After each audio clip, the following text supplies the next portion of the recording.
Boom. Welcome back. Episode 56. We're on recording 2 of 2 in one day. Week 1, Sunday slate here. Let's get back into the groove of some DFS. It's been 7 months since I've played. That's a lie. I played a couple golf ones here and there, but not very many. So now that football and hockey's on the horizon, I'm pumped. We'll get right into this Sunday slate. Some great games. Hopefully I don't mess anything up for the first week of the season and pick the wrong game. But jumping right into our quarterback picks, it's going to be a tough year for my team. I don't know how many games I'll actually be able to sit through and watch. But for this Sunday, I'm going to be picking Trevor Lawrence. I'm excited to see what he's going to do. There's a lot of hype behind the first overall pick. There's a lot of good QBs in the draft this year too. I know we'll probably be seeing Mac Jones suiting up for the Patriots. So that's another potential option if you're going to be picking a rookie here. Hopefully I'm not telling off Terrence picks yet. I'm going Trevor Lawrence. The Houston's defense is probably not going to be that great. That team's kind of a disaster right now. I think they're in tank mode for first overall pick next year. So that's who I'm going to be sitting with. Not much reasoning other than that. Potentially my team's going to get, that's either going to be a shootout or a blowout. Not really sure which one yet, but let's throw it back to you, Taryn. Who do you got for QB? Funny you went there. I wrote at the top, watch for the rookies this week. We got Mac Jones, Trevor Lawrence, both in pretty good matchups too. So, and one other thing to note, there is a hammer game at 125 on the last game. That's be the Browns and Chiefs. I think that's everybody's expectation to be the game of the week this week. So just be careful going late into the day. You might lose some points to that game because it looks to be a bit of a high firing one. So, but jumping into the QB, I went with a revenge narrative here. Sam Darnold, Carolina, playing against his old jumbo Jets. I think he's never had weapons to this degree. I mean, last year he played pretty well, but all he had was really Jamison Crowder and a bunch of replacements because every guy got rotated through in that wide receiver core.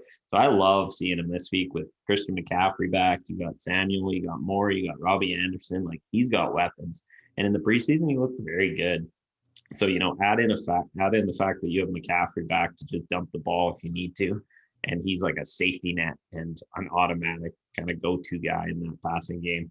So I think this benefits Sam Darnold, who was already kind of a short passer, but he has that additive of these other guys that can catch long balls and the high danger plays.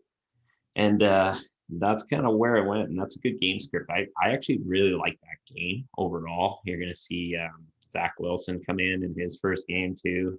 And I think that game could kind of shoot out hiddenly. And a lot of people love that game. And then I'll jump over to running back, and I kind of wrote two names down. One guy very uncertain, but Raheem Mostert and then Sermon, I think, for San Francisco 49ers. They're two guys in that backfield. And they're the kind of the core too, is what I'm hearing. Sermon's a rookie coming in. He had a great preseason. He's more of a pass catcher, is my understanding of him.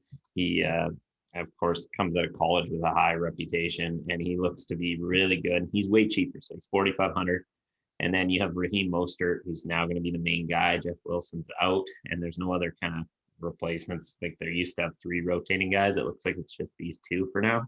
So I think you kind of lean to him if you want to go higher priced. He's $5,800.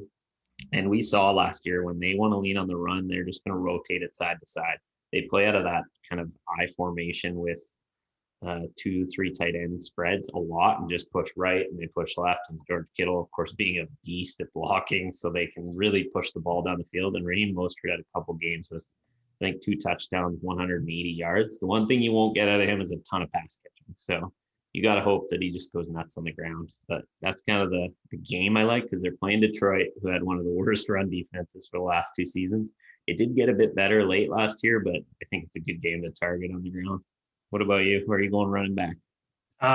So running back, the first name I'd written down, most expensive name, CMC, Christian McCaffrey.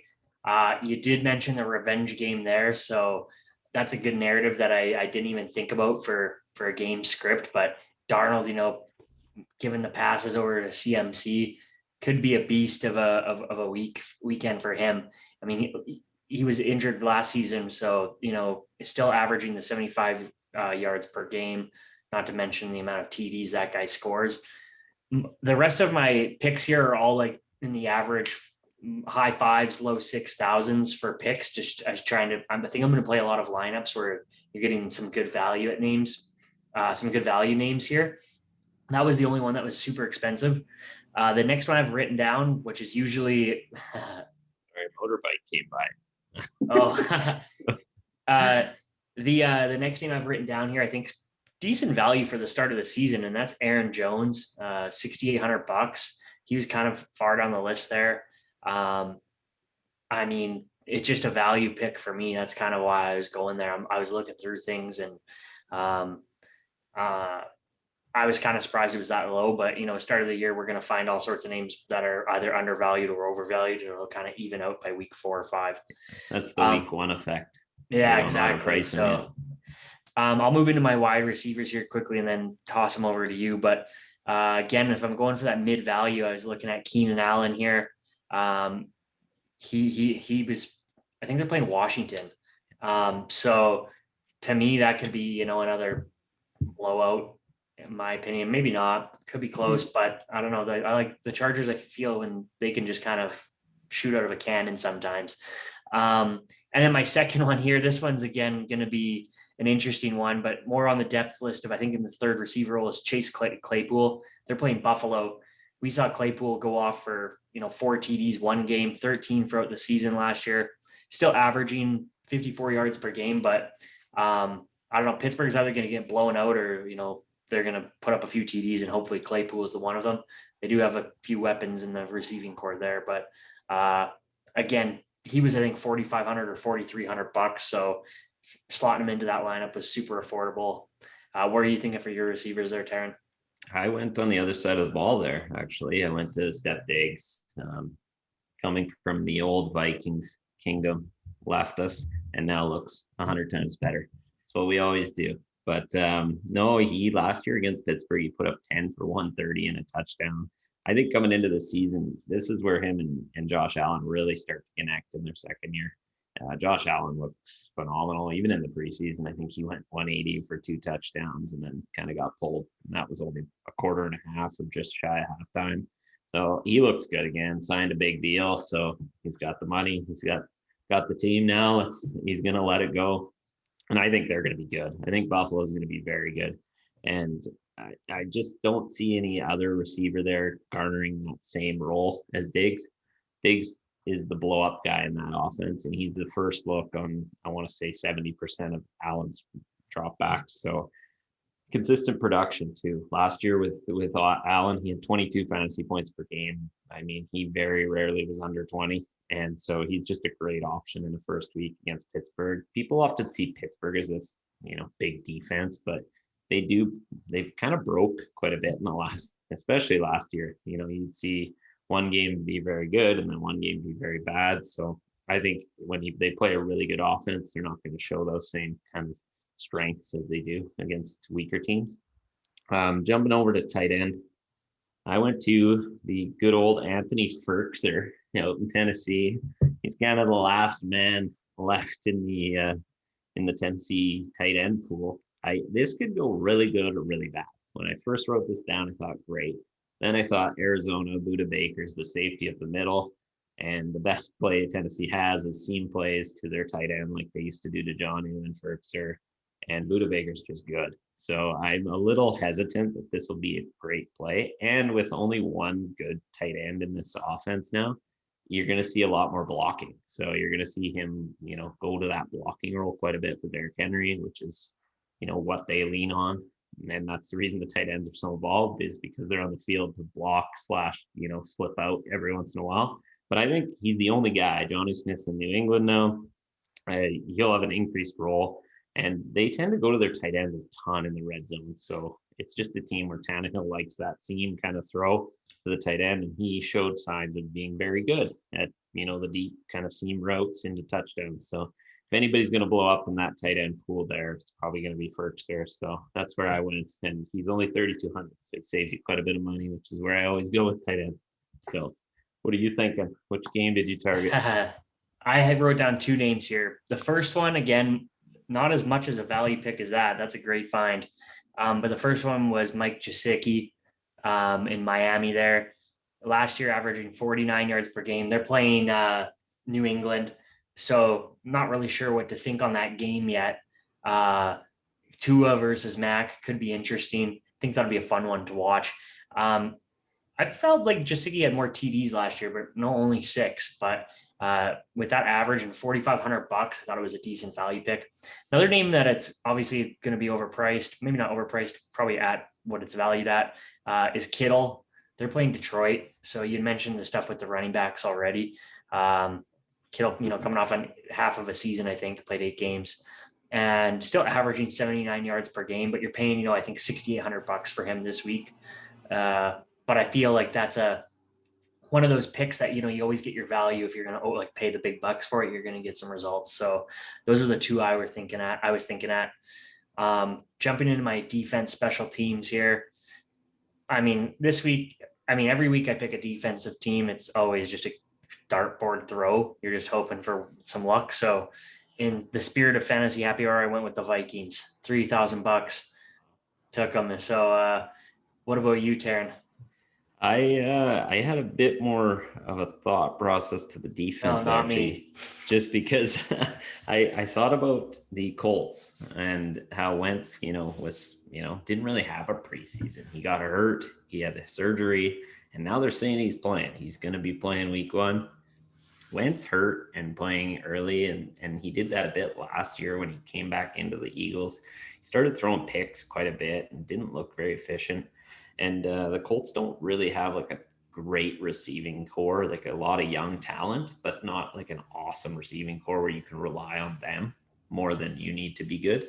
And I think that leaves the Seattle defense in a great spot here. I expect this game to be kind of low scoring, 30, and they're 3,400, which isn't cheap, but they tend to get about 4 or 5 sacks. And when you have a kind of quarterback coming off a surgery, learning an offense late, and I just think this might be a good spot for them to, get that defensive touchdown, get a fumble recovery, get something. So that's kind of where I went with that. And then if we want to have a fantasy happy hour pick of the week, I'm going to take a shot. He's playing Denver and he's new to the team, but one of my favorite fantasy players, Kenny Goliday, is now with Daniel Jones. I think he's going to just light it up this week. I'm going 2 TDs over 100 yards. I think he's the play of the week. He going into a new team, getting Denver was kind of meh. Their defense is good, but I think Kenny Goliday is one of those receivers that just can't be covered by, even if your best corners in the game, he's probably still going to put up some points. So that's where I went. Where are you going with your fantasy hour special? My special, I have to give myself some hope. So I'm going with Brandon Cooks. $5,300. I feel like the Texans are really gonna, probably try the first week, especially the second week if they get a win this week. And Tyrod doesn't have a whole lot going for him right now. Brandon Cooks, pretty cheap receiver, 76 yards per game last year. He's funny enough too. Deshaun Watson's still available for like $6,800. I'm surprised they have him like that, but I guess if they ended up somehow miraculously playing him, it'd be worth it, I guess. But yeah. Tyrod's kind of hooped, so not much to do. The only target they really has is Cooks. So also when you're going back to the Colts there, they should probably put Kiki QT back on the roster now that they picked him up from the Texans. But that's my, that's going to be the only saving grace. I think I'll have to watch that game. So he's my fantasy happy hour pick. If you're in a rut and you have some money left, donate it to Brandon. Yeah, but one thing to do, just for anyone taking a stab, take your shots week 1. Go for those guys that you just could be good, could be awful. Those 0s or 50-point guys, go for those in week 1. We saw that last year. Week 1 was just kind of it's always a wild card. It's not usually what you expect. Some of the running backs that are expected to be good don't go off. This is the week to try stuff. Because once we get to week 3 or so, you're going to have more data. You're going to see more of the schemes every team's running. And then you'll know kind of where the ball is going to lie and where the defenses kind of are sitting, because that's always the tough one to predict. But really, defense doesn't matter. It's about offense. Perfect. Great little note there at the end, because it's true. This is the week to really just, it's always something random that wins. So, yeah, we'll see. But thanks, guys, for watching. If you liked it, subscribe or give us a thumbs up. Even better, leave a comment. That'd be great. Let us know what you want to see. We'll be trying to add some new things in this year. We experimented with some stuff last year. And if you're a fantasy football DFS player and you want to be on the show and you know, blog about it or you have videos, let us know. We'd love to have you on. But yeah, thanks, and see you guys for week 2. Let's go.